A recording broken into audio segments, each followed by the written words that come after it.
Economics PYQ series में हमारा 2022 का कुछ क्वेश्चन पार्ट रह गया था जो आज हम फिनिश कर लेंगे। सबसे पहले क्वेश्चन नंबर 61 ये कह रहा है consider the following statements. Statement number 1 is tight monetary policy of US federal reserve could lead to capital flight. ये जो मॉनेटरी पॉलिसी है US की फेडरल रिजर्व की, that could lead to a capital flight. Next, capital flight may increase the interest cost of firms with existing external commercial borrowing. And third statement is about devaluation of domestic currency decreases the currency risk associated with ECB, external commercial borrowing. इसमें दो concept involve है। सबसे पहला है capital flight, second concept is about external commercial borrowing. अब ये जो 2020 को ये वाला क्वेश्चन था, ये UPSC ने ड्रॉप कर दिया था। I don't know why UPSC ने इसको ड्रॉप किया था। क्वेश्चन में कोई प्रॉब्लम तो नहीं था, बट स्टिल पहला अगर आप स्टेटमेंट पढ़ेंगे, tight monetary policy of US federal reserve could lead to capital flight. Yes, जब US में मॉनेटरी पॉलिसी टाइट कर दी जाती है तो आप देखना इंडिया में कैपिटल फ्लाइट विटनेस होता है। Now what is capital flight? Capital flight में आप अचानक देखेंगे इंडिया में जितने भी डॉलर्स है वो वापस US की तरफ शिफ्ट होना स्टार्ट हो जाते हैं। मतलब जितना भी इन्वेस्टमेंट फॉरेनर्स ने यहाँ पे किया था वो सारा वापस जाने लगता है। This is known as capital flight. तो जब टाइट मॉनेटरी पॉलिसी होगी US की तो जी हाँ, ये विटनेस किया जाता है। नेक्स्ट, कैपिटल फ्लाइट में increase the interest cost of firms with external commercial borrowing. ये भी राइट है। जब कैपिटल फ्लाइट होगा तब आप देखेंगे जो एक्सटर्नल कॉमर्शियल बोरोइंग है वो बहुत ज़्यादा इंक्रीज, इसकी वजह से आप देखना इंटरेस्ट रेट जो भी होता है एक्सटर्नल कॉमर्शियल बोरोइंग पे वो इंक्रीज होना स्टार्ट हो जाता है। सेकंड स्टेटमेंट राइट है। थर्ड कह रहा है D valuation of domestic currency decreases the currency risk associated ECB। ये रॉन्ग है। एक्चुअली डी वैल्यूएशन की वजह से करेंसी रिस्क जो होता है वो बढ़ना स्टार्ट हो जाता है, डिक्रीज नहीं होता है। इसलिए इसका आंसर ए होगा, that is 1 and 2 only. The correct answer is option 1, that is both 1 and 2।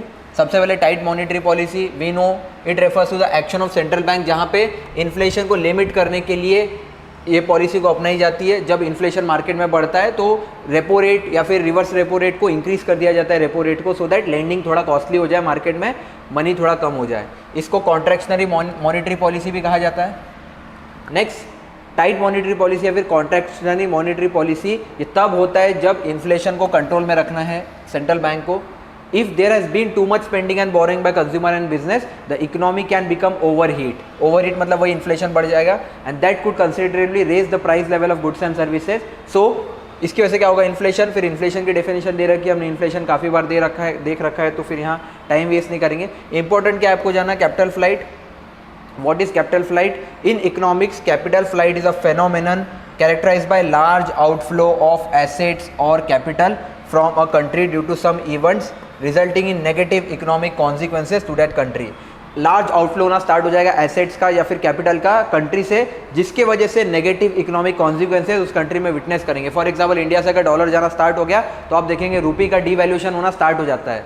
Next, in this context capital flight will be induce due to tight monetary policy of the US federal reserve. क्योंकि US federal reserve ने inflation वहाँ बढ़ रहा था, उन्होंने tight monetary policy कर दी। Tight monetary policy कर दी मतलब वहाँ पे अब लोन लेना ज़्यादा कॉस्टली हो चुका है, तो वहाँ लोग डॉलर क्यों विड्रॉ करना स्टार्ट कर देते हैं, बिकॉज अब वहाँ पे लोगों के पास आप कह सकते हैं कि स्पेंडिंग के लिए इतना इजीली लोन नहीं मिलेगा, सो दैट प्राइवेट प्लेयर्स भी वहाँ पे एक बहुत बड़ा रोल प्ले कर पाए, वो लोग भी लेंडिंग कर पाए। इसलिए इंडिया से जितना भी डॉलर का आउटफ्लो स्टार्ट हो जाएगा, जिसके वजह से कैपिटल फ्लाइट इंडिया में भी विटनेस किया जाएगा। This was all about capital flight. Now ECB is external commercial borrowing. जब भी आउट ऑफ इंडिया में पैसा बोरो किया जाएगा by corporate players, this is known as external commercial borrowing. Next आते हैं क्वेश्चन नंबर 62 पे। This is from agriculture portion. Consider the following states.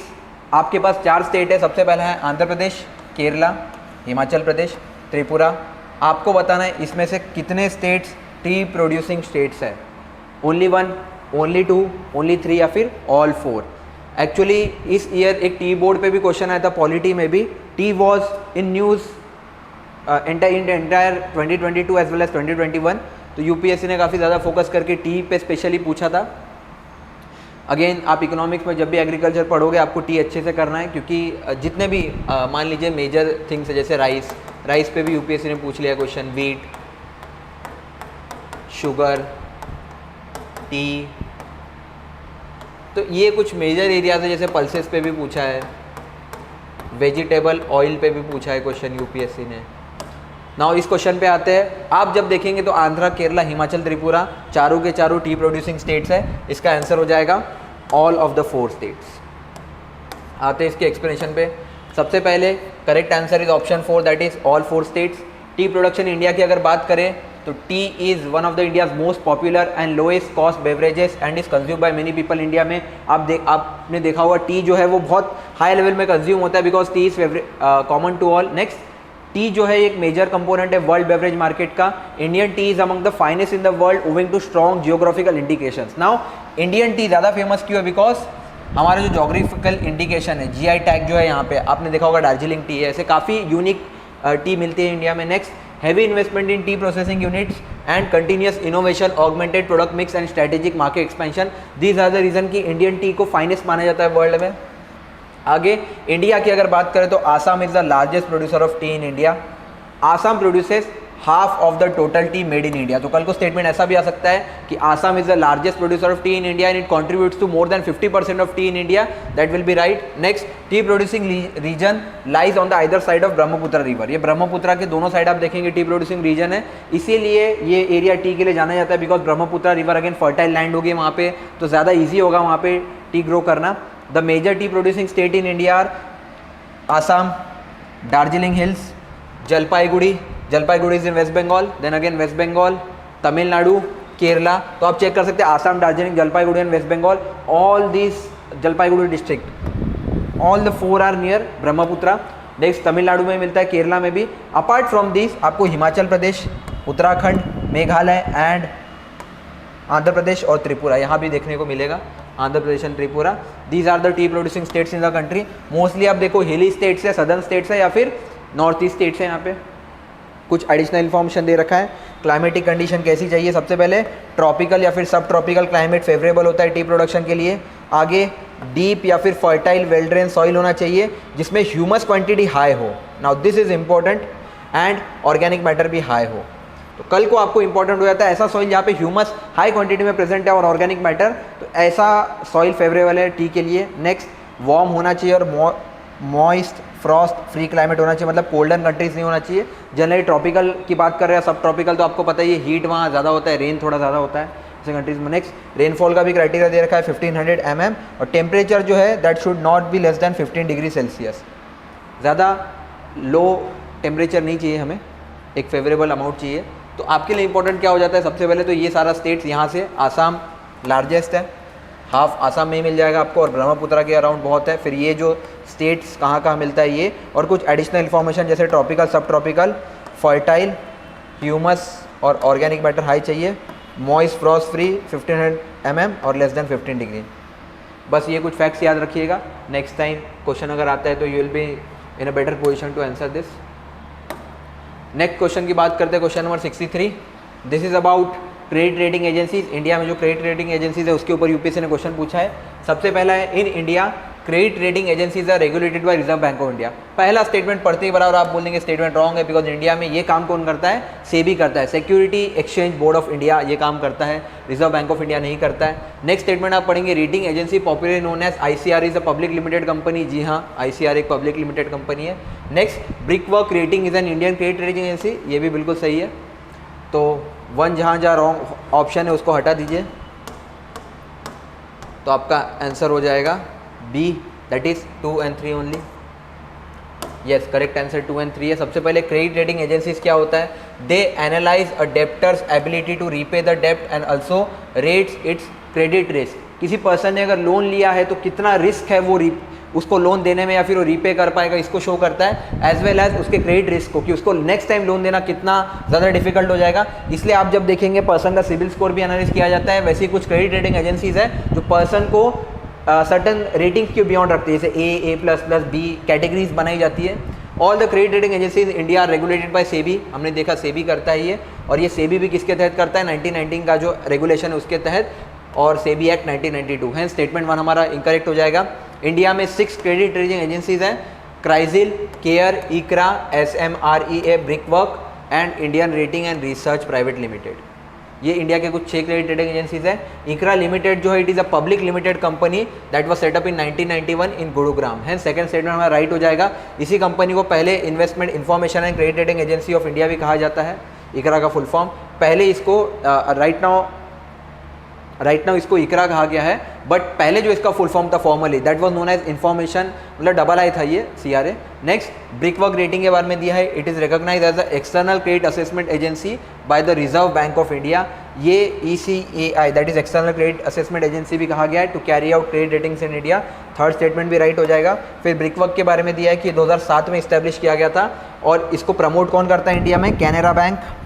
It offers rating for bank loans, small and medium enterprises, corporate governance rating, municipal corporations, capital market instruments and financial institution, इन सबको rating दिया जाता है India में ब्रिकवर्क्स की तरफ से। So this was all about credit rating agencies.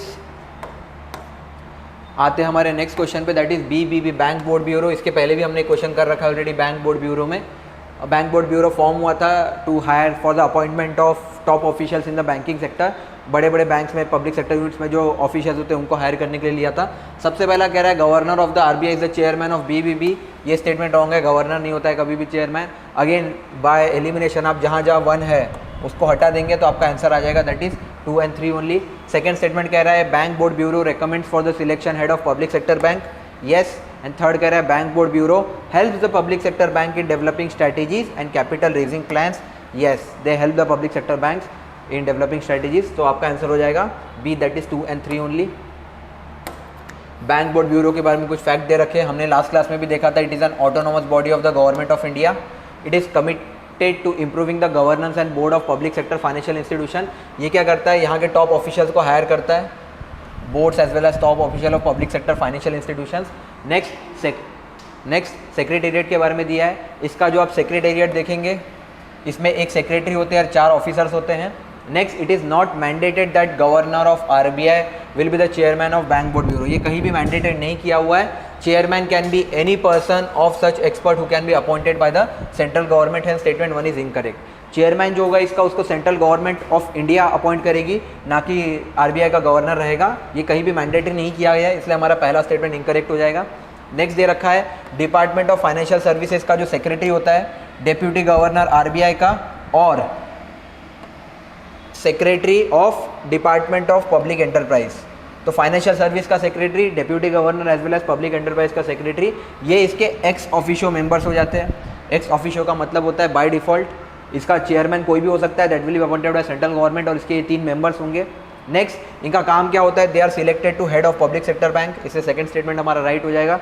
तीसरा, ये स्ट्रैटेजी और कैपिटल रेजिंग प्लान के लिए भी हेल्प करता है कि कहाँ से कैपिटल रेज किया जा सकता है। इससे सेकंड एंड थर्ड भी हमारा राइट हो जाएगा। कुछ एडिशनल इन्फॉर्मेशन दे रखा है। सबसे पहले ब्रॉड एजेंडा क्या था बैंक बोर्ड ब्यूरो लाने का, कि was the administration of state own lenders. State own lenders मतलब जो बैंक है उसका एडमिनिस्ट्रेशन स्मूथली रन करना चाहिए, वहाँ कोई भी करप्शन नहीं होना चाहिए, कॉर्पोरेट गवर्नेंस अच्छे से फॉलो होना चाहिए, जिसकी वजह से बैंक बोर्ड ब्यूरो को इस्टेब्लिश किया गया था। इसका काम मैंडेटरी है कि सिलेक्ट करना है और अपॉइंट करना है board member for various financial institution in the public sector. जितने भी फाइनेंशियल इंस्टीट्यूशन है, for example banks, NBFC, insurance sector, pension sector, उन सब के जितने भी चेयरमैन होंगे as well as board member होंगे, ये अपॉइंट करेगा। It is also required to undertake activities in the sphere of governance in this institution. Next, इसका काम ये भी होगा कि बैंक को असिस्ट करेगा strategies to deal with issues of bad loan और स्ट्रेस एसेट। अगर कोई NPA का प्रॉब्लम है उसमें भी बैंक बोर्ड ब्यूरो रेकमेंड करेगा कि कैपिटल कैसे रेज किया जा सकता है, या फिर NPA रिगार्डिंग स्ट्रैटेजीज कैसे चेंज की जा सकती है। और लास्ट में प्लान्स भी बताएगा regarding consolidation and merger with other banks while they are trapped in the problem of high collective gross NPA। जब किसी बैंक पे NPA स्ट्रेस बढ़ रहा है, NPA लोन ज़्यादा बढ़ गए, तो उस टाइम पे ये रिकमेंडेशन भी दे सकता है बैंक्स को मर्जर के लिए। जैसे आपने देखा होगा recently AU small finance bank और फिनो केयर जो है बैंक, ये दोनों मर्ज हो गई है। तो ये रिकमेंडेशन भी दे सकता है कंसोलिडेशन के लिए, मर्जर के लिए, सो दैट ब्रांच कम होंगे तो ऑपरेशन कॉस्ट रिड्यूस होगा। सिमिलरली बीच में आपने देखा होगा बैंक ऑफ बड़ौदा के साथ भी मर्जर हुआ था, बैंक्स का इलाहाबाद बैंक और इंडियन बैंक मर्ज हो गए। तो ये इसके रिगार्डिंग रिकमेंडेशन भी कौन दे सकता है, bank board bureau. This was all about bank board bureau. आपके लिए इंपॉर्टेंट क्या हो जाता है, इनका फंक्शन, दैट इज़ पहले तो अपॉइंटमेंट करते हैं head of public sector banks. Next, ये बैड लोन या स्ट्रेस एसेट रिगार्डिंग और कंसोलिडेशन और मर्जर रिगार्डिंग भी एडवाइस दे सकते हैं। और हमने एक और चीज़ देखी जिसके members secretary of financial services, secretary of public enterprise और लास्ट में deputy governor. These are the member. और चेयरमैन कहाँ से अपॉइंट किया जा सकता है? By central government. This was all about membership as well as work of bank board bureau. आते हैं हमारे नेक्स्ट क्वेश्चन पे, that is about convertible bonds. Question है with reference to convertible bonds consider the following statements. सबसे पहला है as there is an option to exchange the bond for equity convertible bond pay a lower rate of interest. क्योंकि convertible bond में एक option होता है equity के लिए, तो कन्वर्टिबल बॉन्ड को पे लोअर रेट ऑफ इंटरेस्ट भी पे किया जा सकता है।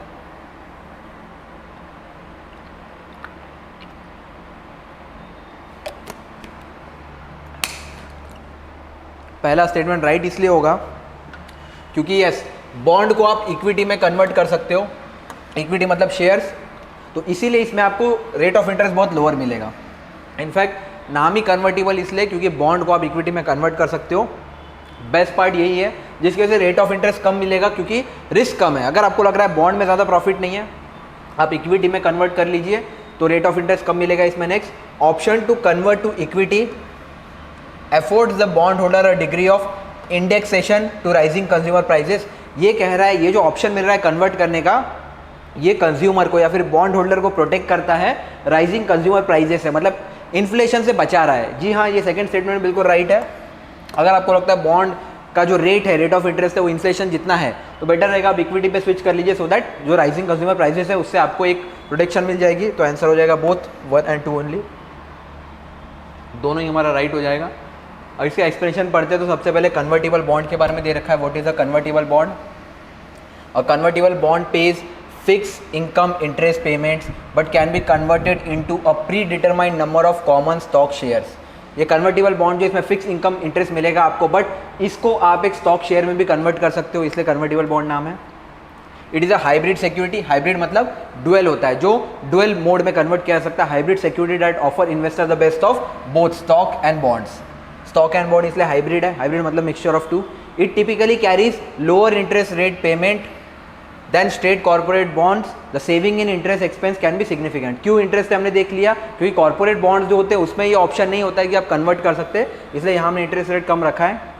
Investors accept the lower interest payment because the conversion option offer the opportunity to benefit from increase in the stock price. कल को अगर आप स्टॉक में अगर कन्वर्ट कर लेते हैं, मान लीजिए किसी कंपनी का स्टॉक बढ़ रहा है, स्टॉक अच्छे से राइज हो रहा है स्टॉक के रेट्स में और इन्फ्लेशन भी बढ़ रहा है, तो इनडायरेक्टली आप बॉन्ड को क्या करेंगे, शेयर में कन्वर्ट कर लेंगे। जो भी आपका लॉस हो रहा था इन्फ्लेशन की वजह से वो आप रिकवर कर सकते हैं, इसलिए हमारा स्टेटमेंट 1 राइट रहेगा। Government might use indexation as a way to potentially elevate the negative effects of inflation. Government या इंडेक्सेशन क्यों दे रहा है, क्योंकि इन्फ्लेशन का नेगेटिव इफेक्ट को काउंटर कर पाए, counter the recipients of transfer payments and entertainments. Hence second statement भी राइट हो जाएगा।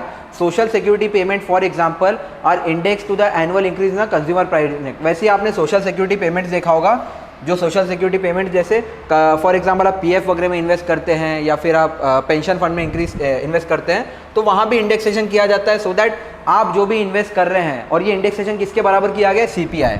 सीपीआई ही क्यों, क्योंकि उस दिन हमने क्लास में देखा था आरबीआई सीपीआई को ही एक ऑप्शन लेता है इन्फ्लेशन को मेजर करने के लिए, इसीलिए हमने सीपीआई से इसको लिंक कर दिया है सो दैट आपका सोशल सिक्योरिटी पेमेंट भी सिक्योर्ड रहे।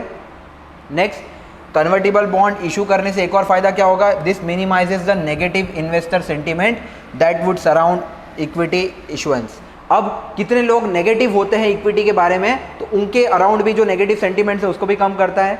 Each time a company issues additional share और equity it adds to the number of share outstanding and duties existing investing ownership. The company might issue convertible bonds to avoid negative sentiment.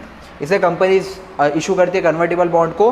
Bond holder can then convert into equity share should the company perform well. अगर कंपनी अच्छा perform कर रही है तो bond जो company ने raise की है उसको आप शेयर में कन्वर्ट कर लीजिए, आपके पास डुअल ऑप्शन है।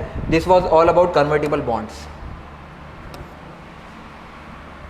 नेक्स्ट है हमारा क्वेश्चन ग्रुपिंग से। Consider the following. 3 ऑप्शन है आपके पास। सबसे पहला है Asian infrastructure investment bank, second है आपका मिसाइल टेक्नोलॉजी कंट्रोल रेजिम, और तीसरा है शांघाई कोऑपरेशन ऑर्गेनाइजेशन। तीनों एक ऑर्गेनाइजेशन है, आपको बताना इंडिया किस किस का मेंबर है। India Asian infra investment bank जिसको आप AIIB भी कहते हैं, इस पे भी यूपीएससी क्वेश्चन पूछ चुका है जो हमने लास्ट क्लास में किया था। यस, इंडिया इसका मेंबर है। इंडिया एमटीसीआर का भी मेंबर है और इंडिया एससीओ का भी मेंबर है। इनफैक्ट 23 में इंडिया को इसकी चेयरमैनशिप भी मिली थी। शंघाई कोऑपरेशन ऑर्गेनाइजेशन जो है ये सेंट्रल एशिया की ग्रुपिंग्स का पार्ट है। इसका हेडक्वार्टर चाइना बीजिंग में है। तो तीनों का पार्ट है इंडिया, तो आंसर हो जाएगा 1, 2 एंड 3 ओनली। कुछ की पॉइंट्स दे रखे हैं। सबसे पहले एशियन इंफ्रास्ट्रक्चर इन्वेस्टमेंट बैंक के बारे में दे रखा है कि एक मल्टीलैटरल डेवलपमेंट बैंक है जो एशिया के अंदर सोशल और इकोनॉमिक आउटकम को इम्प्रूव करने के लिए बनाया गया है, सिर्फ एशिया के लिए। इसका हेडक्वार्टर भी कहाँ होगा? बीजिंग चाइना में, एशिया में ही होगा। 2016 से ये ऑपरेशन में आया था। 24 अक्टूबर 2014 में एक मेमोरेंडम साइन हुआ था 20 कंट्रीज़ का, जो एशियन कंट्रीज़ है बीजिंग में, China, Bangladesh, Brunei, Cambodia, India, Kazakhstan, Kuwait, Laos, Malaysia, Myanmar, Mongolia, Nepal, Oman, Pakistan, Philippines, Qatar, Singapore, Sri Lanka, Thailand, Uzbekistan and Vietnam. मतलब south east Asia, central Asia, some west Asia का भी grouping है इसमें, और साउथ एशिया। ये चारों के मेंबर कंट्रीज़ है इसमें। एशियन कंट्रीज़ कितने? 20 थे उस टाइम पे, 21 कंट्रीज़ थे उस टाइम पे। अब एमटीसीआर के बारे में कुछ इंपॉर्टेंट पॉइंट दिया है। एमटीसीआर में 35 मेंबर्स है। एमटीसीआर क्या करता है? It control the export of missile technology including drones and unmanned air vehicle UAV. Drone और अनमैन्ड एयर व्हीकल एक ही चीज़ होता है, बट यूएवी को कभी कभी आप एक्सप्लोजन के लिए भी यूज़ कर सकते हैं। अब ये बनाया क्यों गया था एमटीसीआर? मान लीजिए इंडिया के पास एक मिसाइल टेक्नोलॉजी है जो इंडिया ने यूएसए से लिया है, किसी एडवांस कंट्री से लिया है, और यूएसए ने सिर्फ इंडिया पे भरोसा करके दिया है बिकॉज इंडिया मान लीजिए पीसफुल कंट्री है, तो इंडिया इसको एक्सपोर्ट नहीं कर सकती है, इंडिया इससे पैसा नहीं कमा सकती। जैसे मान लीजिए मेरे पास ये टेक्नोलॉजी नहीं है, मुझे यूएसए, यूएसएसआर, चाइना किसी ने भी दिया है फॉर एग्जांपल, तो मैं इसको मिसयूज़ नहीं करूँगा दूसरे कंट्री को देख के। जैसे अगर इंडिया नॉर्थ कोरिया को दे देगा तो नॉर्थ कोरिया इस मिसाइल का मिसयूज़ कर सकता है। इसके लिए एमटीसीआर बनाया गया था। इसको 1987 में सेटअप किया था बाय G7 कंट्रीज़। ये G7 के बारे में याद रखिएगा, पहले G8 था, फिर 2014 में जब रशिया ने क्रीमिया को एनेक्स कर लिया तो वापस G8 में से रशिया बाहर हो गया और अब ये वापस हो गया है G7। तो ये वही G7 ग्रुपिंग का पार्ट है। The decision here are taken by consensus of all the members. सभी मेंबर्स की सहमति से डिसीजन लिया जाता है। India has become the 35th member of MTCR in June 2016। 5 साल हो गए थे इंडिया को मेंबर बने, इसलिए क्वेश्चन पूछा गया था। नेक्स्ट क्वेश्चन है शंघाई कोऑपरेशन ऑर्गेनाइजेशन के ऊपर। ये एक permanent inter governmental international organisation है। कहाँ पे है? यूरेशिया में। यूरेशिया मतलब सर्टन यूरोप और सर्टन एशियन वाले पार्ट में।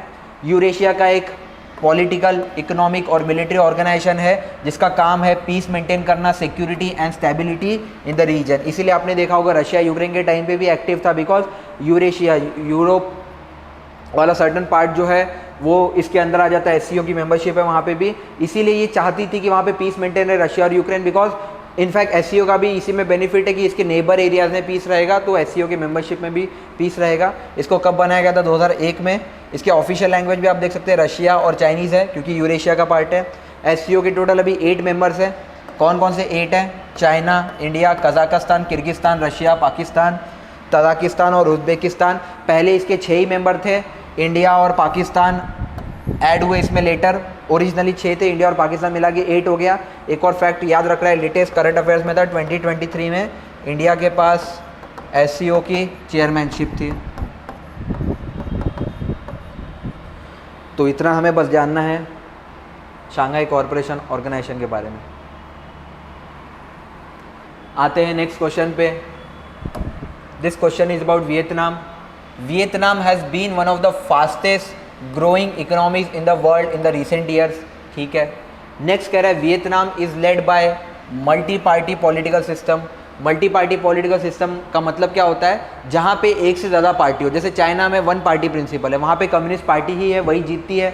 रशिया में भी आप देखेंगे तो व्लादिमीर पुतिन ही जीतते रहते हैं हर बार। वैसे ही मान लीजिए यूएसए में भी एक टाइम था कि कांग्रेस वहाँ पे डोमिनेंट थी, या फिर आप कह सकते हैं जो कंजर्वेटिव पार्टी है, लेबर पार्टी, वो वहाँ यूएस की जो पार्टी है, सॉरी, वो कांग्रेस की, इंडिया में भी एक टाइम पे कांग्रेस डोमिनेंट था, बट इंडिया में हमेशा से मल्टी पार्टी पॉलिटिकल सिस्टम रहा है। यहाँ आप देखेंगे बीजेपी, कांग्रेस, आम आदमी पार्टी, बहुत सारे ऐसे पार्टीज हैं जो अपना इन्फ्लुएंस रखते हैं। तो इस is known as multi party, जहाँ जिस कंट्री में गवर्नेंस में या डेमोक्रेटिक इलेक्शंस में मेजोरिटी में एक या एक से ज़्यादा कंट्रीज है। जैसे हमारा मल्टी पार्टी क्यों है, अगर आप लोकसभा की बात करें तो एक पार्टी को मेजोरिटी मिलती है, बट अलग अलग पार्टीज को भी एक या दो स्टेट्स में मेजोरिटी मिलती ही है। जैसे साउथ वाले एरिया में बीजेपी को कभी एंटर नहीं मिलता है, वहाँ की लोकल पार्टीज जीतती है, इसलिए इंडिया में भी मल्टी पार्टी पॉलिटिकल सिस्टम है। नेक्स्ट कह रहा है वियतनाम का जो इकोनॉमिक ग्रोथ है इसको लिंक किया है किससे, integration with global supply chain and focus on exports. ठीक है। फोर्थ कह रहा है for a long time Vietnam का जो लो लेबर कॉस्ट है और स्टेबल एक्सचेंज रेट है जिसकी वजह से ग्लोबल मैन्युफैक्चर को इसने अट्रैक्ट किया है। और लास्ट है Vietnam has the most productive E service sector in the Indo Pacific region. अब जब आप फिफ्थ स्टेटमेंट पढ़ेंगे ना, यहाँ लिखा है वियतनाम हैज़ द मोस्ट, मतलब सबसे ज़्यादा प्रोडक्टिव ई सर्विस इसी का इंडो पैसिफिक रीजन में।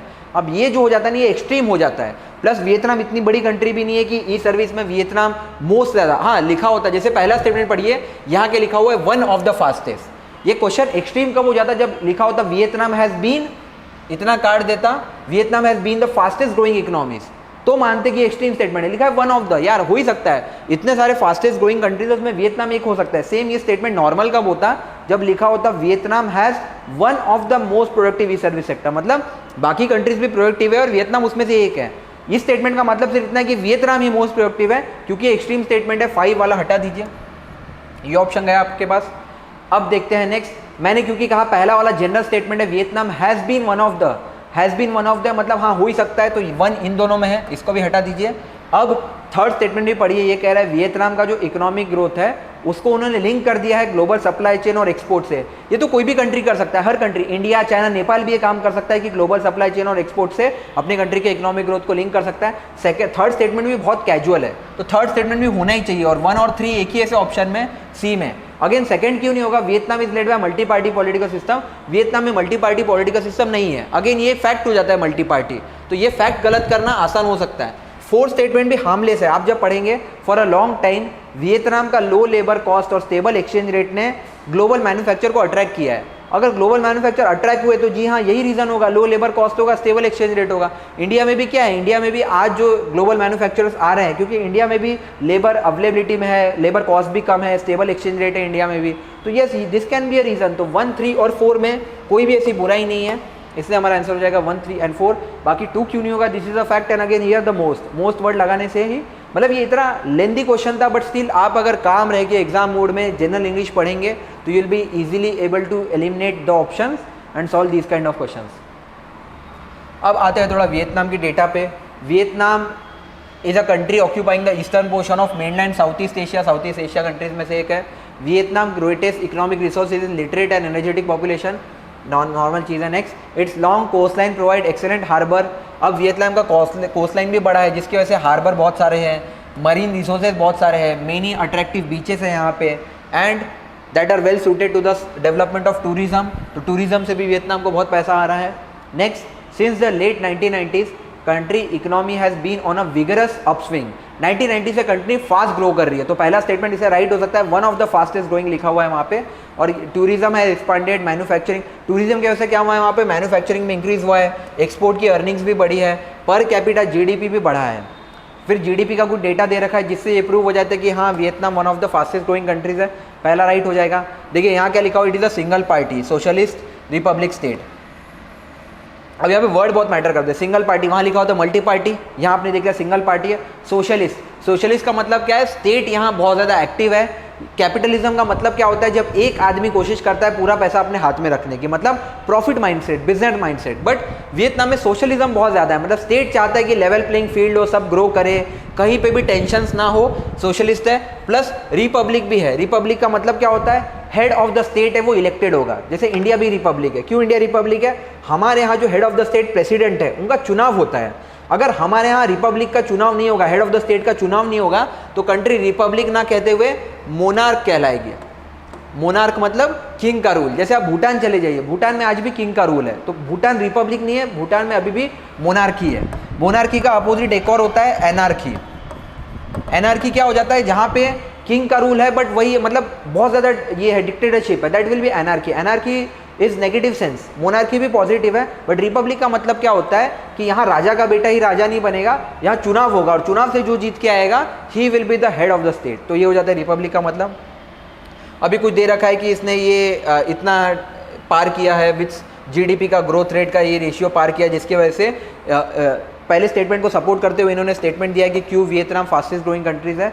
नेक्स्ट ये कह रहा है उनका ई सर्विस सेक्टर जो है वो प्रोडक्टिव नहीं है। स्टेटमेंट क्या कह रहा था, उनका ई सर्विस सेक्टर सबसे ज़्यादा प्रोडक्टिव है, इसे स्टेटमेंट 5 रॉन्ग हो जाएगा।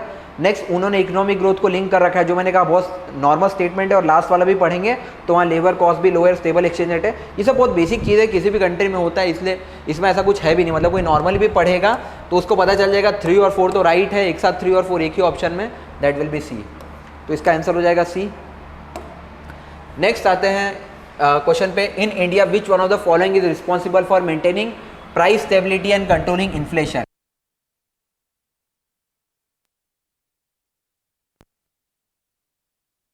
Fair, expenditure management commission, financial stability and development council और last reserve bank of India. Easiest question है, मैं 10 बार बोल चुका हूँ। रिजर्व बैंक ऑफ कमिटी एक रिजर्व बैंक ऑफ इंडिया एक मॉनेटरी पॉलिसी कमेटी फॉर्म करती है। इस मॉनेटरी पॉलिसी का काम ही होता है कि इन्फ्लेशन को कंट्रोल करना। तो इंडिया में महंगाई को कंट्रोल करने का काम है रिजर्व बैंक ऑफ इंडिया का, बस। इससे बियॉन्ड हमको कुछ नहीं जाना है। एक मॉनेटरी पॉलिसी फॉर्म करते हैं, इसमें 6 मेंबर होते हैं। 3 जो मेंबर होते हैं वो आरबीआई की तरफ से होते हैं, और 3 जो मेंबर होते हैं गवर्नमेंट ऑफ इंडिया की तरफ से होते हैं। गवर्नमेंट ऑफ इंडिया किसी भी 3 लोगों को भेज सकती है। अब ये 3 में से ना एक मॉनेटरी पॉलिसी कमेटी का, इसके अलावा मान लीजिए आरबीआई के गवर्नर भी होंगे। इनका काम होगा 2 से लेके 6% के बीच में महंगाई को कंट्रोल करना, मोस्ट प्रोबेबली 4। अगर 2 से कम जाता है इन्फ्लेशन या फिर 6 से ऊपर जाता है और ये लगातार 3 क्वार्टर तक होता है ऐसा, तो आरबीआई के गवर्नर को एक रिटर्न रिप्लाई देना पड़ेगा गवर्नमेंट ऑफ इंडिया को कि क्यों इंडिया में इतनी महंगाई है। आरबीआई का काम है इसको कंट्रोल करना। This is all you need to know about inflation and RBI.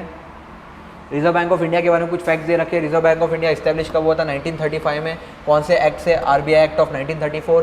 फिर central bank of reserve bank of was initially establish, पहले ये कलकत्ता में इस्टेब्लिश किया गया था, फाइनली इसको मूव किया गया मुंबई में 1937 में। उसके बाद पहले इसको प्राइवेटली ओन किया गया था, मतलब प्राइवेटाइज था ये, बाद में इसको नेशनलाइज किया गया। नेशनलाइज का मतलब क्या है, गवर्नमेंट ऑफ इंडिया का हो गया अब ये, that is why it is fully owned by government of India. इसके मेजर फंक्शन क्या है, बैंक नोट इशू करना, नोट प्रिंट करना, प्लस इंडिया में मॉनेटरी स्टेबिलिटी मेंटेन करना। उसके बाद इंडिया में करेंसी और क्रेडिट सिस्टम को भी ऑपरेट करना इसका काम है। आगे to maintain price stability, inflation को भी कंट्रोल करना, keeping in mind the objective of growth. ना सिर्फ इन्फ्लेशन कंट्रोल करना बट इंडिया में ग्रोथ भी होना चाहिए, मतलब ऐसा नहीं इन्फ्लेशन कंट्रोल करने के चक्कर में ग्रोथ है ही नहीं, तो ग्रोथ भी मेंटेन करना है। इसीलिए ऑप्शन दिया आरबीआई को 2 से लेके 6 के बीच में रखना है, क्योंकि ग्रोथ को भी मद्देनजर रखना है। ज़्यादा अगर महंगाई भी कम कर दोगे ना आप तो ग्रोथ नहीं हो पाएगा। ग्रोथ तभी होता है, लास्ट क्लास में मैंने पढ़ा था, सैलरी आपकी तभी बढ़ती रहेगी जब इन्फ्लेशन रहेगा, नहीं तो कोई क्यों मोटिवेटेड होगा आपको ज़्यादा सैलरी देने के लिए। अगर सामान सस्ता हो रहा है तो ज़्यादा पैसा आप लोगे तो इनडायरेक्टली इन्फ्लेशन ही होगा। मान लीजिए महंगाई हो ही नहीं रही है, सामान सस्ता हो रहा है, आपकी सैलरी बढ़ रही है। जैसे मान लीजिए पानी जो है पहले 15 रुपये की बॉटल थी, अब 5 रुपये की बॉटल मिल रही है, आपकी सैलरी 50,000 हो गई 20,000 की जगह से, तो आपको ज़्यादा नोट देने पड़ेंगे खरीदने के लिए, इसके लिए तो रुपये इन्फ्लेशन इनडायरेक्टली बढ़ ही जाएगा सोसाइटी में। फिर कुछ फैक्ट दे रखा है मॉनेटरी पॉलिसी कमेटी के बारे में। सबसे पहले इसको क्रिएट कब किया गया था, 2016 में क्रिएट किया गया था मॉनेटरी पॉलिसी कमेटी को। उसके बाद मॉनेटरी पॉलिसी कमेटी क्रिएट क्यों किया गया था, ट्रांसपेरेंसी के लिए। ट्रांसपेरेंसी मतलब अकाउंट, मतलब जैसे मान लीजिए आप है, आपको भी दिखते रहना चाहिए कि महंगाई कितनी बढ़ रही है, आरबीआई उसके लिए क्या स्टेप उठा रही है। सिस्टम ट्रांसपेरेंट रहे और अकाउंटेबिलिटी मेंटेन रहे, इसीलिए मॉनेटरी पॉलिसी बनाई गई थी। क्यों, इंडिया में अगर महंगाई बढ़ेगी तो आप ये 6 लोग को बोल सकते हैं जो मेंबर थे मॉनेटरी पॉलिसी कमेटी के कि सर महंगाई बढ़ रही है, इसको कंट्रोल कीजिए। तो अकाउंटेबिलिटी फिक्स हो गई इससे और ट्रांसपेरेंसी मेंटेन हो गई। नेक्स्ट इनका काम क्या होता है, पॉलिसी इंटरेस्ट रेट को डिटरमाइन करना, so that inflation target fix कर पाए हम लोग। ये पॉलिसी इंटरेस्ट रेट मतलब यही लोग बताएंगे आपको रेपो कितना है, रिवर्स रेपो कितना है। इनफैक्ट मॉनेटरी पॉलिसी कमेटी की ना हर 2 महीने पे एक मीटिंग होती है, बाय मंथली मीटिंग। इसमें ये लोग अनाउंस करते हैं कि अभी हम लोग क्या एक्शन लेने वाले हैं। जैसे ये लोग बोलेंगे अभी हम लोग करंट रेपो रेट CRR जो है, कैश रिजर्व रेशियो को हम बढ़ा रहे हैं, या फिर करंट रेपो रेट जो है उसको हम चेंज कर रहे हैं। ये डिसीजन यही लेते हैं, और ये क्यों लेते हैं, ताकि इंडिया में इन्फ्लेशन कंट्रोल रहे। अगर इनको लग रहा है कि महंगाई बढ़ रही है, इन्फ्लेशन बढ़ रहा है, तो ये तुरंत बोलेंगे हम CRR के रेशियो को, जो CRR है उसको बढ़ा देते हैं, क्योंकि CRR बढ़ाएंगे बैंक लोन कम दे पाएगा, या फिर रेपो रेट को बढ़ा देंगे, रेपो रेट बढ़ेगा, लोग कम लोन लेंगे, ऑटोमेटिकली महंगाई कम हो जाएगी। तो इनका काम है ये करना। नेक्स्ट कमिटी में कौन कौन होता है, जैसे मैंने आपको बताया 6 मेंबर होते हैं और गवर्नर आरबीआई इसका एक्स ऑफिशियो चेयरमैन होता है। 3 मेंबर आरबीआई से होते हैं और 3 गवर्नमेंट से होते हैं। ये जो आरबीआई का चेयरमैन है, आरबीआई का गवर्नर है, चेयरमैन रहेगा और फाइनल डिसीजन इसी का होगा। मतलब 6 मेंबर है, कल को मान लीजिए वोटिंग हुई, ये 3 आरबीआई के मेंबर सहमत है और ये 3 गवर्नमेंट के नहीं है, तो फाइनली जो चेयरमैन होगा, जो हेड होगा, वो किसी एक के फेवर में डिसीजन ले सकता है। The inflation target is once set in 5 years. हर 5 साल पे एक टारगेट सेट कर दिया जाएगा। जैसे 2 से 6 के बीच में रखना है टारगेट, 5 साल में एक बार सेट किया जाता है। अभी रिसेंटली नया टारगेट सेट हुआ था। It is set by the government of India in consultation with the reserve bank. और ये कौन सेट करता है? Government of India with reserve bank. अभी ये जो इस टाइम जब क्वेश्चन आया था उस टाइम था 4% विद +-2 टॉलरेंस। मतलब 4 से -2 भी करोगे तो 2 हो सकता है और +2 भी करोगे तो 6 रह सकता है। इसलिए इंडिया में कहा जाता है 2 से लेकर 6 के बीच में आपको मेंटेन करना है, क्योंकि टारगेट 4% है, +2 और -2 चलता है 4 के। This was all about inflation and RBI.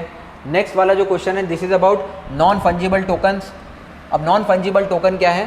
पहले क्या होता था, ज़्यादा डिजिटलाइज नहीं हुआ था चीज़ें। आज के डेट में क्या है, NFT का ज़माना है। मतलब मान लीजिए आपको एक पेंटिंग पसंद आ गई है, आप एक पेंटिंग आपने बनाई, आपको बेचना है, तो आप क्या करेंगे, पेंटिंग का ना एक फ़ोटो खींच के JPG इमेज या फिर मान लीजिए एक टोकन क्रिएट करके आप इसको ऑनलाइन सेल कर सकते हैं, जिसके बदले आपको क्रिप्टो करेंसी पेमेंट मिल सकता है। आपने एक गाना बनाया, एक ट्यून क्रिएट किया, ये ट्यून को भी आज बेच सकते हैं। इसको नॉन फंजिबल क्यों कहा गया है? फंजिबल क्या होता है? जिसको तोड़ा जा सकता है। जैसे मान लीजिए नोट है, एक 100 रुपये की नोट है, अगर उसको 100 रुपये के नोट को आप 3 टुकड़े कर देंगे ना, तो किसी की वैल्यू नहीं रहेगी, क्योंकि नोट फटा हुआ कोई नहीं लेगा। 100 रुपये तभी तक है जब तक इंटैक्ट है। बट अगर ये डायमंड है, डायमंड को आप जितने छोटे छोटे टुकड़े करेंगे, डायमंड की वैल्यू उतनी ही रहेगी। मतलब एक डायमंड को मान लीजिए आपने इस डायमंड से आपने 10 डायमंड के टुकड़े बनाए, तो 10 के 10 की वैल्यू है। एक सोने का मान लीजिए ऐसा बार है, सोने की बिस्किट है, इसको आप जितने टुकड़े बनाएंगे हर एक टुकड़े की अपनी वैल्यू रहेगी। बट हम नोट को फाड़ देंगे, उसकी वैल्यू नहीं रहेगी। तो जो चीज़ को तोड़ने पे भी उसकी वैल्यू रहती है, उसको कहा जाता है फंजिबल। नॉन फंजिबल का मतलब वो एज अ पीस होल उसकी वैल्यू है। जैसे एक पेंटिंग है, पेंटिंग कोई पूरा खरीदेगा, पेंटिंग आप तोड़ देंगे। मतलब मान लीजिए यहाँ पे पेंटिंग है, ये मजनू भाई की पेंटिंग है, वेलकम मूवी वाली, यहाँ पे घोड़ा है, यहाँ घास खा रहा है, मान लीजिए आधी पेंटिंग बेचेंगे तो कोई नहीं खरीदेगा। तो पेंटिंग एज अ होल की वैल्यू है।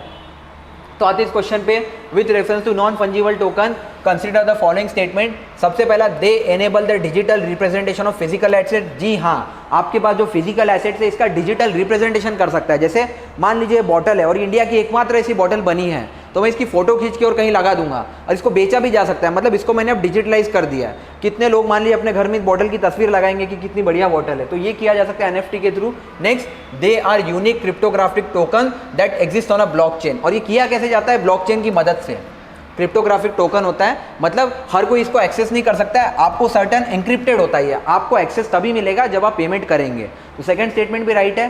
थर्ड कह रहा है, दे कैन बी ट्रेडेड और exchange at equivalency and therefore can be used as a medium of commercial transaction. जी नहीं, ये एक्सचेंज एट इक्विवेलेंसी हो ही नहीं सकता है, क्योंकि अपने आप में इसकी एक वैल्यू है, क्योंकि नॉन फंजिबल है। So they can not be traded और exchange at equivalency, therefore they can not be used as a medium of commercial transaction.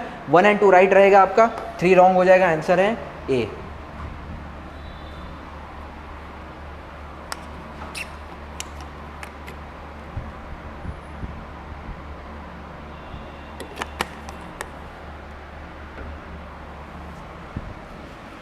NFT के बारे में कुछ बेसिक चीज़ें दे रखी है। सबसे पहले NFT क्या है? NFT represent the real world items like art work and real estate. जो रियल वर्ल्ड आइटम है, जो एग्जिस्ट करती है, उसको दिखा सकता है। जैसे कोई आर्ट वर्क है, पेंटिंग है, कोई रियल इस्टेट है। मान लीजिए आपने एक बिल्डिंग है, बिल्डिंग रियली में एग्जिस्ट करती है, आपने उसका पेंटिंग बना दिया, रॉयल्टी पे किया, कल को बिल्डिंग की जो आपने, जैसे ताजमहल है, ताजमहल क्या है? एक रियल इस्टेट ही तो है। ताजमहल की लोग पेंटिंग बेचते हैं, मान लीजिए किसने पेंटिंग बना के बेचा। अब ये जब डिजिटली एक टोकन की मदद से किया जाएगा, that will be known as NFT। Tokenizing this real world tangible asset makes buying, selling and trading them more efficient. अब जब आपने इसको टोकनाइज कर लिया है, डिजिटलाइज बना लिया है, तो इसको बेचना, खरीदना और ट्रेड करना और आसान हो जाता है। While reducing the probability of fraud, इससे फ्रॉड भी कम होगा। क्यों? जैसे मान लीजिए एक फोटो है, अब ताजमहल है, ताजमहल के ओनर से मैंने बात की, अभी जो ट्रस्ट है उनसे बोला कि मुझे इसको टोकनाइज करना है, उन्होंने मुझे दे दिया।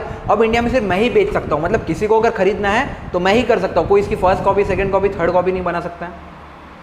It is a cryptographic asset जो ब्लॉकचेन की मदद से किया जाता है, with unique identification code and Meta data that can distinguish from each other. अब फ्रॉड क्यों नहीं हो सकता है, क्योंकि सब में एक यूनिक आइडेंटिफिकेशन कोड रहेगा और मेटा डाटा रहेगा जो इसको दूसरों से अलग बनाएगा। मतलब उसके कोड या मेटा डाटा से आपको समझ में आ जाएगा कि हाँ ये ओरिजिनल ओनर से खरीदी है मैंने। Next, unlike crypto currencies they can not be traded और exchange at equivalency. Third statement क्यों रॉन्ग होगा? जैसे इंडिया में बिटकॉइन को as a medium of exchange use करते हैं, मतलब कितने लोग बिटकॉइन में ट्रेडिंग करते हैं आज की डेट में, आप पेमेंट कर दीजिए बिटकॉइन में ले लेंगे, बट एनएफटी को नहीं है। मतलब आप मान लीजिए कल को सामान खरीदने गए, जैसे इंडिया में कोई ऐसा भी होगा बिल्डर जो बोलेगा फ्लैट खरीदना है तो बिटकॉइन में पेमेंट कर दो, बट ऐसा नहीं होगा ये एनएफटी एक पेंटिंग लेके गए ऑनलाइन और आपने बोला है घर खरीदना है दे दो, ऐसा कभी नहीं होगा। इसे थर्ड स्टेटमेंट रॉन्ग हो जाएगा, इसीलिए इसको फंजिबल टोकन से डिफर किया है। फंजिबल टोकन क्या हो सकता है? Crypto currencies. Crypto currency fungible क्यों होगा? क्योंकि क्रिप्टो करेंसी के टुकड़े को भी, जैसे मान लीजिए 1 बिटकॉइन है, 1 बिटकॉइन को अगर आप छोटा छोटा भी कर देंगे 0.1 बिटकॉइन की भी वैल्यू है, क्योंकि ऑनलाइन है, ये कोई सिक्का नहीं है सिक्के को तोड़ के इतना सा निकाल लिया, वैसा नहीं है, इसलिए फंजिबल हो जाएगा। Which are identified to each other and can serve as a medium of commercial transaction, typically they contain reference to digital file. अब ये होता क्या है बेसिकली? एनएफटी फोटो के माध्यम से हो सकता है, वीडियो या फिर ऑडियो में, because NFTs are unique identification, they differ from crypto currencies which are fungible. अब ये फोटो वीडियो और ऑडियो को तोड़ तोड़ के कोई नहीं बेच सकता है कि आधा ऑडियो अभी दूंगा पेमेंट आधा बाद में, ऐसा नहीं हो सकता। The market value of N NFT is associated with the digital file it references. आपको अगर इसकी वैल्यू चाहिए तो आपके पास मेन डिजिटल फाइल होनी चाहिए। NFTs are unique cryptocurrency token जिसको रेप्लिकेट रिपीट नहीं किया जा सकता है, कॉपी नहीं किया जा सकता है। Finally NFT can also function to represent individual identity, property rights and more. कल को आप ये भी दिखा सकते हैं कि मेन ओनरशिप आपकी है। मान लीजिए कल को कोई मैंने चीज़ क्रिएट की, आर्ट पीस क्रिएट किया, जैसे अभी किसने राम भगवान की मूर्ति बनाई है, कल को वो इसका भी प्रॉपर्टी राइट ले सकता है कि राम भगवान की मूर्ति के जो मेन फोटो वीडियोस सिर्फ उसके पास ही राइट्स रहेंगे, तो उसका भी एनएफटी क्रिएट किया जा सकता है। नेक्स्ट आते हैं यूनाइटेड नेशन क्रेडेंशियल कमेटी का क्वेश्चन है। With reference to United Nations credentials committee consider the following statement. सबसे पहला कह रहा है it is a committee set up by the UN security council and works under the supervision. पहला क्यों wrong हो जाएगा? जब भी मैंने कहा आपको, जब भी कोई बॉडी की बात हो यूपीएससी क्या करता है, बॉडी चेंज कर देता है, इसलिए पहला रॉन्ग हो जाएगा। सेकेंड कह रहा है it traditionally meets in March, June and September every year, ये भी रॉन्ग है, यहाँ भी डेटा दिया हुआ है। तीसरा कह रहा है it assesses the credential of all UN member before submitting a report to general assembly for approval. तीसरा वाला स्टेटमेंट है, ये राइट हो जाएगा। ये करता क्या है? जितने भी यूएन मेंबर्स हैं उनके क्रेडेंशियल को असेस करता है रिपोर्ट सबमिट करने से पहले। किसको रिपोर्ट सबमिट करेगा? जनरल असेंबली को अप्रूवल के लिए।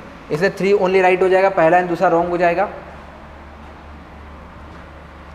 यूनाइटेड नेशन क्रेडेंशियल कमेटी के बारे में कुछ फैक्ट्स है। सबसे पहले क्रेडेंशियल कमेटी अपॉइंट कौन करता है? हर रेगुलर सेशन के पहले, जनरल असेंबली का जो रेगुलर सेशन होगा उसके पहले क्रेडेंशियल कमेटी को अपॉइंट किया जाएगा। यूनाइटेड नेशन जनरल असेंबली का एक रेगुलर सेशन होता है, उसके पहले आप लोग एक क्रेडेंशियल कमेटी बनाते हो। इसमें 9 मेंबर्स हैं, इनको अपॉइंट कौन करता है? जनरल असेंबली अपॉइंट करता है on the proposal of president. जो यूनाइटेड नेशन जनरल असेंबली का प्रेसिडेंट रहेगा वो प्रपोज करेगा कि 9 मेंबर्स हमें इस कमेटी के लिए चाहिए। The committee reports to the assembly on the credential of representative. Committee किसको रिपोर्ट करता है? जनरल असेंबली को। यूजुअली कमेटी कब मिलती है? नवंबर में। इसे सेकंड स्टेटमेंट क्यों रॉन्ग हो जाएगा? वहाँ लिखा था जनवरी, मार्च और सितंबर, नवंबर में मिलती है with the report presented before the general body in December, hence statement 2 is not correct. कुछ स्ट्रक्चर और फंक्शन दे रखा है। सबसे पहले credential of representative and names of the member of delegation of each member are submitted to secretary general. Report secretary general को submit किया जाता है and are issued either by the head of the state और government और by the minister of foreign affairs. इसको issue कौन करता है? हेड ऑफ द स्टेट भी कर सकता है या फिर मिनिस्टर ऑफ फॉरेन अफेयर्स भी।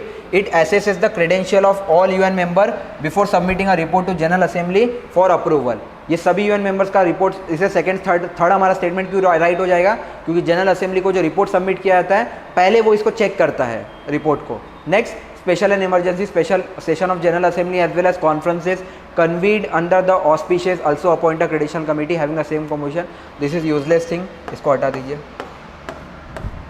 So this is you need to know about UN Nation Credential Committee। अब ये सारे कमेटी है ना, ये आप इकोनॉमिक्स में पढ़ते नहीं हो, बट न्यूज़पेपर इसी के लिए होता है। जब आप न्यूज़पेपर पढ़ते हो तो कितने इकोनॉमिक ऐसी बॉडीज़ है जो न्यूज़ में है, तो you have to cover them in detail, क्योंकि वहाँ ये सारे फैक्ट्स दिए होते हैं और यूपीएससी वहीं से उठाता है। नेक्स्ट वाला क्वेश्चन है विच one of the following statement best describe the polar code. Polar code इसमें से कौन सा स्टेटमेंट है जो बेस्ट डिस्क्राइब कर रहा है? अब सबसे पहले आप ऑप्शन देखेंगे तो यहाँ पे एक ही चीज़ है, कोड। कोड एक ही ऑप्शन में, कुछ नहीं करना है। पहला ही स्टेटमेंट था इसका, it is the international code. यहाँ कोड है, यहाँ कोड है, it is the international code for safety of ship operating in polar waters, और पोलर भी है। तो जी हाँ, पहला वाला ऑप्शन। नेक्स्ट पढ़ेंगे आप, it is the agreement of the countries around the north pole regarding the demarcation of the territory in the polar region. ये रॉन्ग है। ये बेसिकली कह रहा है कि नॉर्थ पोल में एक एग्रीमेंट बनाया गया है ताकि सारे जो कंट्रीज है वो अपना एरिया मार्क कर ले, डिमार्क कर ले कि यहाँ से यहाँ तक मेरा एरिया है। Next, it is a set of norms to be followed by countries who scientist undertake research studies in north pole and south pole. जितना भी हम मिलिट्री एक्सपेडिशन या फिर साइंटिफिक रिसर्च करते हैं अंटार्कटिका या फिर एंटार्क्टिक में, उसके लिए एक कोड बनाया हुआ है, ये भी रॉन्ग है। Fourth, it is a trade and security agreement of member countries of Arctic council, ये भी रॉन्ग है। सिंपल है, एक ही ऑप्शन था, कोड और पोलर इस ऑप्शन में है। अगर एग्जाम मोड में कुछ नहीं आ रहा है, आप बस ऑप्शन पढ़िए, जो क्वेश्चन जो पूछ रहा है उसको रिप्रेजेंट कर रहा है। And here only one first option ऐसा है जो उसको रिप्रेजेंट कर रहा है। ऑप्शन 1 आपका राइट हो जाएगा। पोलर कोड के बारे में जानते हैं। सबसे पहले पोलर कोड 2017 में बनाया गया था। The International maritime Organization has adopted a mandatory polar code to provide for safe ship operation. इसको अडॉप्ट क्यों किया गया है? ताकि शिप का जितना भी ऑपरेशन और एनवायरनमेंट प्रोटेक्शन रहे पोलर रीजन में शिप्स के लिए। तो पहला स्टेटमेंट हमारा राइट हो जाएगा। If you operate a SOLAS और मार्पोल शिप इन आर्कटिक और Antarctic water then your ship will need to comply with a part of this code. अब ये मार्पोल क्या है? ये मैरीटाइम पुलिस है। मतलब अगर इस पोलर एरियाज़ में, अगर वाटर में, ये आर्कटिक वाटर में अगर कोई मैरीटाइम एक्टिविटी हो रही है, मतलब मान लीजिए पायरेसी का काम हो रहा है, चोरी का काम हो रहा है, आपका कोई शिप जा रहा है आपके ट्रेड के सामान को लेके और कोई अगर उसको चोरी करना चाहता है, उसके लिए मैरीटाइम पुलिस अगर एक्टिव है तो उनको भी कुछ कोड्स को फॉलो करना पड़ेगा जब वो पोलर एरियाज़ में रहेगी। पोलर एरियाज़ कौन से? Arctic in the north pole और दूसरा एंटार्क्टिक इन साउथ पोल। ये दोनों पोलर एरियाज़ के लिए इसको बनाया गया है। यहाँ पे जितने भी शिप होंगे उनके लिए the international code for ship operating in polar waters is a new code adopted by IMO। इसको अडॉप्ट किसने किया है? International maritime organization. ये जो IMO लिखा हुआ है ये। The code acknowledges that polar water may impose additional demand on ship beyond those normally encountered. It provides a mandatory framework for ship operating in polar water. जितने भी polar water में ship है वो कैसे काम करेंगे उसका एक मैंडेटरी फ्रेमवर्क है। The main requirement are related to safety, protection of environment and seafarer competence implemented through amendment to international maritime convention such as SOLAS, MARPOL etcetera. IMO का जो इंटरनेशनल कोड है ship के लिए, that is polar code, is mandatory under both international convention of ship. मतलब ये solas के under भी mandatory है और मार्पोल के अंडर भी मैंडेटरी है। ये जो कोड है IMO का, आपको बस याद रखना, it is mandatory under both. सबसे पहला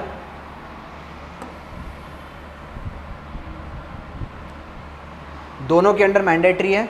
सबसे पहला इसके अंदर international convention for the safety of life at sea. Safety of life at sea को ही सोलास कहा जाता है और सेम मैरीटाइम पोल्यूशन को प्रिवेंट करने के लिए मार्पोल कहा जाता है। The polar code covers the full range of environmental protection matters relevant to the design, construction, equipment, operating, search, rescue and ship operating in the inaccessible water around the two poles. Hence, the polar code applies to certain ships that will operate on domestic or international voyages in Arctic or Antarctic water.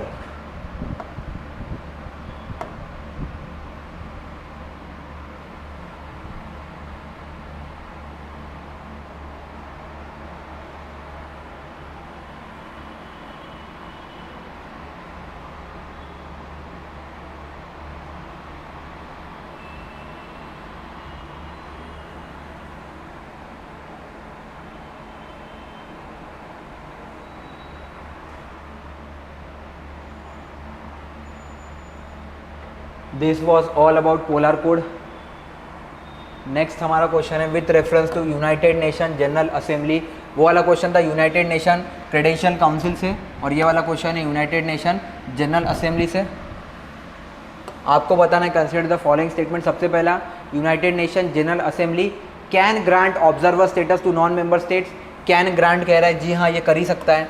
अगर कोई non member state है, कल को उसको observer status चाहिए तो united nation general assembly ही उसको देगा। Next, inter governmental organization can seek observer status in UN general assembly. Yes, जितने भी इंटर गवर्नमेंट ऑर्गेनाइजेशन है they can also seek observer status under this. और लास्ट में कह रहा है permanent observer in the united nation general assembly can maintain mission and UN headquarter. जी हाँ, ये लोग भी मिशन मेंटेन कर सकते हैं। तीनों ही स्टेटमेंट राइट होगा। आपका आंसर हो जाएगा 1, 2 एंड 3। सबसे पहले यूनाइटेड नेशन जनरल असेंबली क्या है? It is the main deliberative policy making and representative organ of the UN. United nation के कुछ बॉडीज़ है जो आप डिटेल में पढ़ेंगे। सबसे पहले आप यूएनएससी पढ़ेंगे, जिसको यूनाइटेड नेशन सिक्योरिटी काउंसिल कहा जाता है। इंडिया बार बार इसी के परमानेंट मेंबरशिप की बात कर रहा है। इंडिया को अभी नॉन परमानेंट मेंबर है इंडिया। रिसेंटली इंडिया को चेयरमैनशिप भी मिली थी नॉन परमानेंट सीट की, बट इंडिया चाहता है इंडिया को यूनाइटेड नेशन सिक्योरिटी काउंसिल की परमानेंट मेंबरशिप मिल जाए। नेक्स्ट जो बॉडी है that is United nation general assembly. इसमें कितने ऑल 193 मेंबर स्टेट्स है किसके, यूएन के, that are represented here, making it only UN body with universal representation. ये लाइन बहुत ज़्यादा इंपॉर्टेंट हो जाती है। ये अकेली यूनाइटेड नेशन बॉडी है जिसमें जितने यूनाइटेड नेशंस के मेंबर हैं वो सारे इसके मेंबर है बाय डिफॉल्ट। अब ये यूनाइटेड नेशन की इसीलिए यूनाइटेड नेशंस के अंदर सबकी सबसे मोस्ट इंपॉर्टेंट बॉडी हो जाएगी है। हर साल ये लोग सितंबर में मिलते हैं in General Assembly Hall in New York for annual General Assembly session and general debate which many heads of the state attend and address। इसमें जितने भी head of the state है वो इसको अटेंड करते हैं। Decision on important questions such as those on peace and security। अगर कहीं देश में झगड़ा चल रहा है उसके लिए पीस एंड सिक्योरिटी, या फिर कोई न्यू मेंबर को एडमिट करना है, या फिर बजट का कोई बात है, इसके लिए यहाँ पे 2/3 मेजोरिटी चाहिए। मतलब 193 में से 2/3 मेजोरिटी इस प्रपोजल को सपोर्ट करनी चाहिए। कल को अगर इनको कोई नए मेंबर को एडमिशन देना है तो आपको 193 में से कम से कम 2/3 अगर आप इसको निकालेंगे तो ये हो जाएगा 64 आएगा। 1 से काटेंगे तो 65 पकड़ लीजिए, 65 बेस्ट है। तो आपको 130 मेंबर्स की ज़रूरत है। अगर 130 से ज़्यादा सपोर्ट करेंगे तब आप किसी पर्सन को इंक्लूड कर सकते हैं। अगर पीस या सिक्योरिटी पे भी कोई प्रपोजल पास करना है तो उसके लिए भी 130 लोगों से ज़्यादा का मेजोरिटी चाहिए। जैसे अभी ईरान और इसराइल का झगड़ा स्टार्ट हो गया है, तो कल को अगर पीस एंड सिक्योरिटी की बात है तो वहाँ किया जा सकता है। Next, united nation general assembly may grant non member states, international organization and other entities permanent observer status. United general assembly ये चीज़ को दे सकता है। देख लिया हमने, एडमिशन ऑफ न्यू मेंबर इसी के हाथ में होता है। नेक्स्ट, ये decision on other question are by simple majority. ये 3 प्रपोजल को छोड़ के जितने भी बाकी डिसीजन होंगे उनमें सिंपल मेजोरिटी की जरूरत पड़ेगी। General assembly decided that observer status would be confined to states and inter government organization whose activity cover matter of interest to the assembly. ये उन्हीं को ऑब्जर्वर स्टेटस देंगे जिनमें खुद असेंबली का इंटरेस्ट हो। जैसे पोलर एरियाज में कोई कंट्री है, या फिर अगर कोई कंट्री है जो सेंट्रल एशिया में है जहाँ पे बहुत ज़्यादा रेयर अर्थ मिनरल्स हैं। Next, president of the general assembly is elected each year. इसका जो प्रेसिडेंट होता है इसको हर साल इलेक्ट किया जाता है by assembly to serve a 1 year term of office. Permanent observer may participate in the session and working of general assembly and maintain mission at UN headquarter. इसलिए आपका स्टेटमेंट 3 जो है वो भी करेक्ट हो जाएगा।